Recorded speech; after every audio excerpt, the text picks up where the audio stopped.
ইয়াৰ পাছতে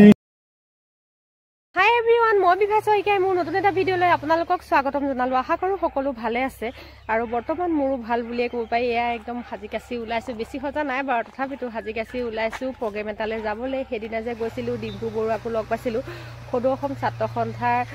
8 দিনীয়া এটা বিহু কৰ্মশালা হৈ আছিল আৰু তালৈকে আজি তাৰ মানে সামৰণি অনুষ্ঠান আৰু তালৈকে নিমন্ত্ৰণ দিছে আৰু তালৈ যাবলৈ ওলাইছো আৰু গৈ পাই তাৰ বিহু কৰ্মশালাৰ সামৰণি অনুষ্ঠানৰ সকলোখিনি পৰিৱেশ দেখাবলৈ চেষ্টা কৰিম আৰু চাই থাকক ভিডিঅ'টো আগলৈ। আৰু এতিয়া আহি পালোহি এয়া কৰ্মশালাৰ গেটৰ সন্মুখ আৰু সকলোফালে পৰিৱেশটো সুন্দৰ। এয়া চাওকচোন, এয়া পুৰা বিহু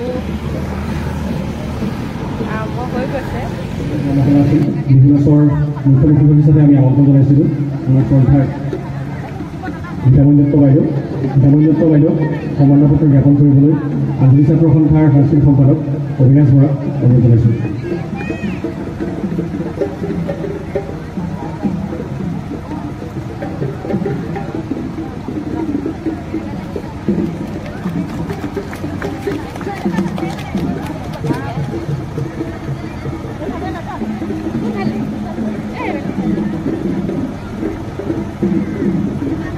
আমাৰ শ্ৰদ্ধাৰ বিপুলমান আমাৰ মাজত আছে, তেখেতক পোনপ্ৰথমেই ছাত্ৰ ছাত্ৰীসকলক উদ্দেশ্যি দুআষাৰ মন্তব্য দাঙিবলৈ অনুৰোধ জনাইছোঁ। ইউটিউবাৰ আৰু তেখেতে আমাৰ আঞ্চলিক ছাত্ৰ সন্থাৰ বাতৰি সম্প্ৰচাৰ কৰিছে আমাৰ শ্ৰদ্ধাৰ বিভাস শইকীয়া বাইদেউ, তেখেতকো আমি সন্মুখলৈ আহিবলৈ অনুৰোধ জনাইছোঁ আৰু তেখেতকো এখন খোলা মঞ্চাই সম্বৰ্ধনা জনাবলৈ অনুৰোধ জনাইছোঁ।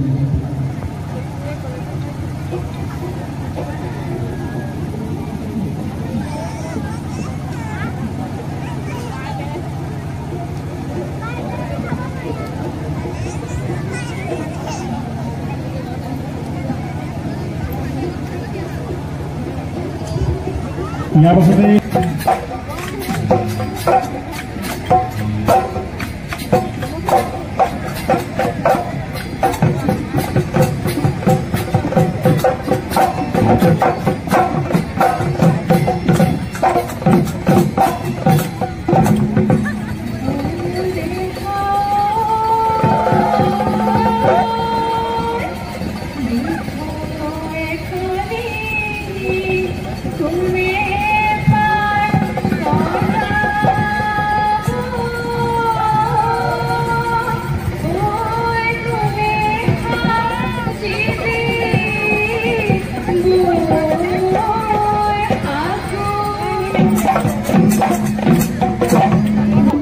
কৰ্মশালাত লগ হৈছো।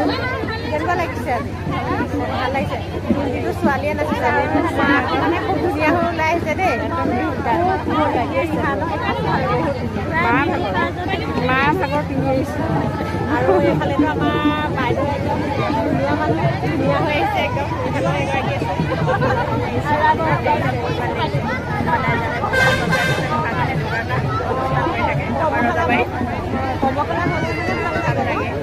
বিহু ভাব যে আগৰ পৰা হৈ যায়। সকলোফালে মানুহে গাটো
বাহিৰে বাহিৰে আবাসন থিয়েটাৰলৈ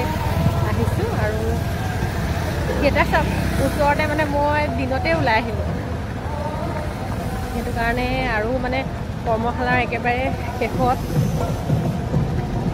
চাৰ্টিফিকেট দিয়া হোৱাই নাই শিক্ষাৰ্থীসকলক কিন্তু ইমান দেৰি ৰ'বলৈ মানে নোৱাৰোঁ সেইটো কাৰণে গুচি আহিলোঁ আৰু মানে মনতে কিবা এটা আছে আবাসন থিয়েটাৰ চাওঁতে প্ৰস্তুতি লগ কৰিব পাৰিলে আপোনালোককো দেখাম চাই দিয়ক ভিডিঅ'টো প্ৰয়োজনীয় বৈদ্যুতিক সামগ্ৰীৰ লগতে ঘৰৰ প্ৰয়োজনীয় সকলো ৰঙৰ নিৰ্ভৰযোগ্য প্ৰতিষ্ঠান হৈছে ৰিভি ইলেক্ট্ৰনিক্স ৰজাবাৰী কুৰুৱাবাৰী সমবায় সমিতিৰ কাৰ্যালয়ত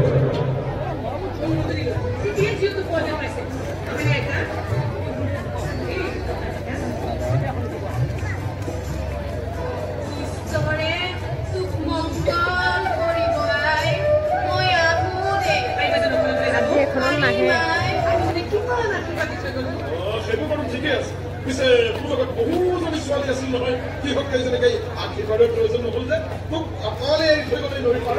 আশীৰ্বাদ বিচাৰি মই একদম কৰা নাই নহয় আইজনী হঠাতে অসুস্থ হৈ গৈছে আমাৰ ইয়াতে অসুস্থ কাৰণে পুনৰ অসুস্থ কৰি দিলোঁ তাৰ কাৰণে তোৰ বলিদান নালাগে নহয় মোক আমি আকৌ বেপাৰী মানুহ প্ৰতিদান নাপালে দান কৰাৰ কথা শব্দ নকৰা মানুহৰ জীৱনটো কিন্তু বেপাৰ নহয় কেৱল নিজৰ লাভালাভৰ কথা চিন্তা কৰি জীয়াই থকাটোৱেই জীৱন নহয় নহয় এই যে মানুহৰ দিনৰ দিন উপবাসে থাকি বিভিন্ন দেশী নামলৈ আমিবোৰ পুতলা নহয় তোমাক বাধা দিবলৈ পাবলৈ ইচ্ছা থাকিছে এইটো সঁচা কথা লগতে তোমাৰ এতিয়া আশীৰ্বাদ দিবলৈ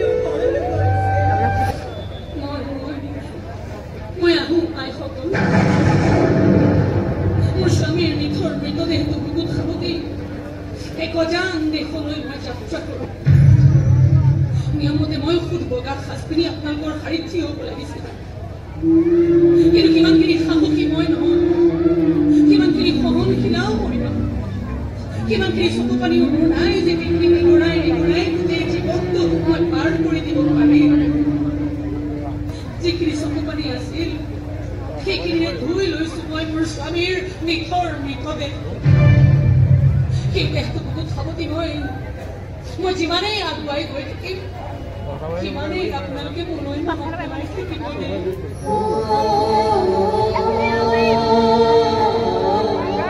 ঈশ্বৰৰ সন্মুখতে জীৱন কিবাই কৰা জুই চলাই আপোনালোকে চিঞৰি চিঞৰি প্ৰাৰ্থনা কৰিব দেই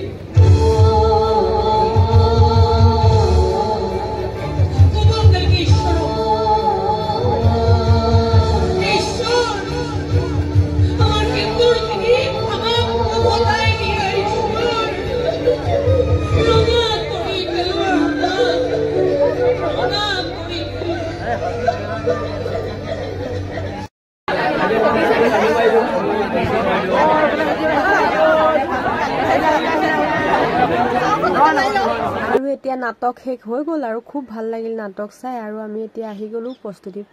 বাক লগ কৰিবলৈ কাৰণ আমাৰ বেটা আৰু ছোৱালীয়ে খুব লগ কৰিবলৈ আশা কৰি আছিল লগতে একপি ফটো উঠা মন কৰিছিলে এয়া চাওকচোন খুব ব্যস্ত সকলোৱে একপি ফটো উঠিবলৈ আহিছে আৰু ভাল লাগিলে তেওঁ সকলোৰে লগতে একপি হ'লেও ফটো উঠিছে আৰু শেষত মই একপি ফটো উঠি ল'লোঁ আৰু আজিলৈ ভিডিঅ'টি ইমানতে সামৰিছোঁ বাই বাই